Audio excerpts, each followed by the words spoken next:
So aunty గారు married కదా మీరు? యా మ్యారీడ్ అండి. మ్యారీడ్ కదా.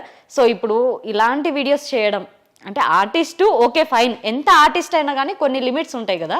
సో ఇంట్లో పర్మిషన్స్ కానీ, హస్బెండ్ పర్మిషన్ కానీ, ఇంట్లో మనకి ఉన్న పిల్లలు కానీ, ఇవన్నీ ఉంటాయి.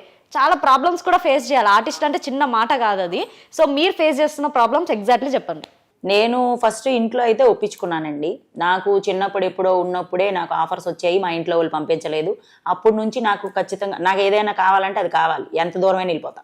వద్దనుకుంటే తల పగలు కొట్టుకొని చచ్చిపోయినా చూడను. అది నా మైండ్ సెట్. నాకు అది ఎందుకు వీళ్ళు వద్దన్నారు, నేను ఇందులోకి వెళ్ళాలి అని నా మైండ్లో పెట్టుకున్నా. తర్వాత నేను కష్టపడి వచ్చాను, చాలా కష్టాలు పడ్డాను, ఓకే అయ్యాను. తర్వాత నాకు షార్ట్ ఫిల్మ్స్ అవి చేసినప్పుడు ఇంట్లో వాళ్ళు కూడా అబ్జెక్షన్ చేశారు. ఎప్పుడు? Before marriage? మ్యారేజ్ అయినాకే నేను ఇండస్ట్రీకి కూడా వచ్చాను. ఓకే. ఇంట్లో అడిగారు అనమాట. అప్పుడు మా నాన్నగారికి హెల్త్ బాగాలేదు, మనీ కావాలి మనకి. ఎవరు చుట్టాలు కానీ, బంధువులు కానీ, ఫ్రెండ్స్ కానీ ఎవ్వరు మనకు రూపాయి ఇవ్వరు.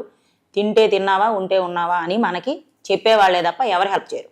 సో నేను అప్పట్లో షార్ట్ ఫిల్మ్స్ చేయవలసి వచ్చింది. రొమాంటిక్ షార్ట్ ఫిల్మ్స్ చేశాను. ఒక్కరోజు కూడా ఖాళీగా ఉండేదాన్ని కాదు. ఎప్పుడో 2016 నుంచే చాలా షార్ట్ ఫిల్మ్స్ అవి చేశాను నేను. అప్పుడు నాకు ఇంట్లో అమ్మ, ఇంట్లో వాళ్ళంటే మా ఇంట్లో చుట్టాలన్నమాట. మా అమ్మ కానీ మా వీళ్ళు కానీ ఏమీ అడగలేదు. చుట్టాలు అడిగినప్పుడు నేను చెప్పుకున్నాను, మీరెవరో మాకు హెల్ప్ చేయలేదు, మీరెవరో మాట్లాడే రైట్ కూడా మీకు లేదు, మా బ్లడ్ రిలేషన్సే. నాతో కొద్ది రోజులు మాట్లాడడం కూడా మానేశారు.